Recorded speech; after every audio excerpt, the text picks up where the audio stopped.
¿Por qué una parte de la población muy pequeña puede tener pensiones y debaten sobre si esas pensiones de más de 10 millones no pagan impuestos o sí?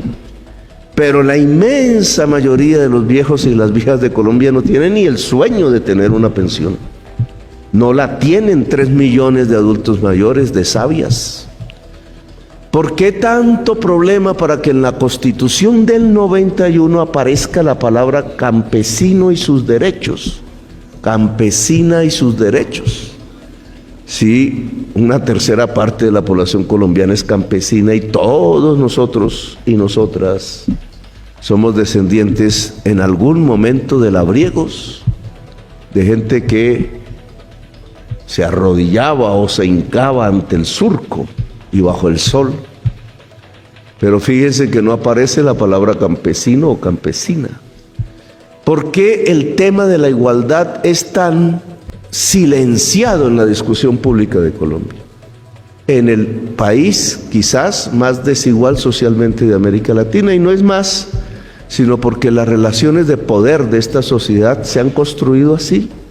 No es más, sino porque existe una mentalidad que se hereda proveniente de los hombres dueños de esclavos que aún ejercen poder en Colombia. Una mentalidad de castas, de clases que se mantiene en la sociedad colombiana.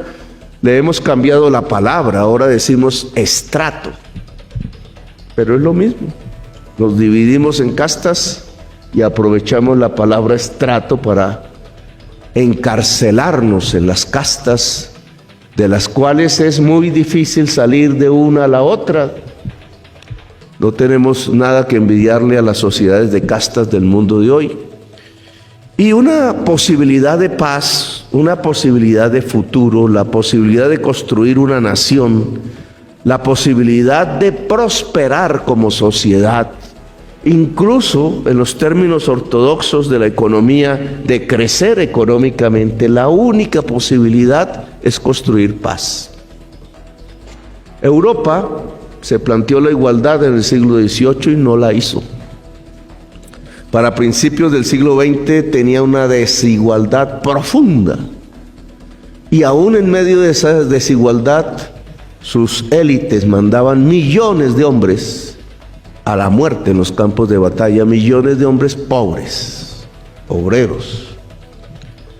Eso fue respondido por la historia en la misma Europa en 1917, y aún así volvieron a mandar a millones de hombres pobres a la guerra, a ser masacrados en realidad, en batallas que tenían 1 millón de muertos, porque la maquinaria industrial empezaba a operar a través de las armas, y entonces ya no era el sable ni el caballo, sino la ametralladora automática que asesinaba centenares de miles de personas en un solo día. Y Europa aprendió después de esas enormes masacres y sacrificios humanos, hogueras de seres humanos, la palabra libertad y la palabra igualdad, y trató de construirla. Y fíjense ustedes cómo coincide en las estadísticas ese periodo de construcción de libertad y de igualdad con el periodo de mayor prosperidad económica. Mal encaminado o no con sus problemas, las estadísticas muestran que la prosperidad es sinónimo de la igualdad.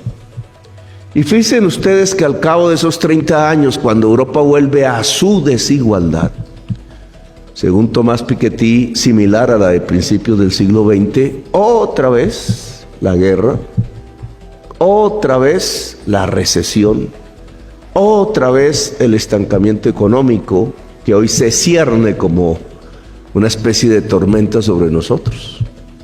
La historia europea y últimamente mundial demuestra que la prosperidad va ligada a la igualdad, y que cuando se llega a mayores niveles de desigualdad lo que aparece es el estancamiento, la pobreza, el hambre y la guerra, que ahora Europa es ejemplo de eso.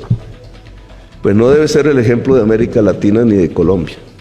Entonces este ministerio, que es simplemente un ministerio, que se puede crear a través de la ley y que no es más sino una institución abstracta, tiene que dar paso a una realidad que es diferente, tiene que ser un instrumento permanente para que en los debates de la administración y para que en los debates del Congreso y para que en los debates de la sociedad no se olvide la palabra igualdad, sino que al contrario esté en el centro del debate.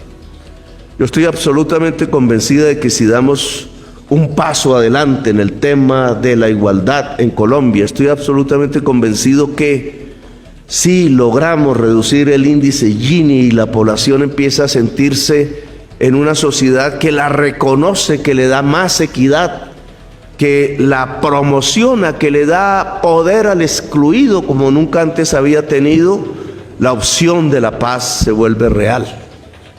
La posibilidad de ser una sociedad moderna es cierta. La posibilidad de construir una democracia multicolor se puede tocar con las manos. La posibilidad de que Colombia sea una potencia mundial de la vida deja de ser un discurso y una retórica y pasa a ser una realidad tocable, contable, acariciable de todos los días, de todos los meses, de todos los años, una sociedad igualitaria.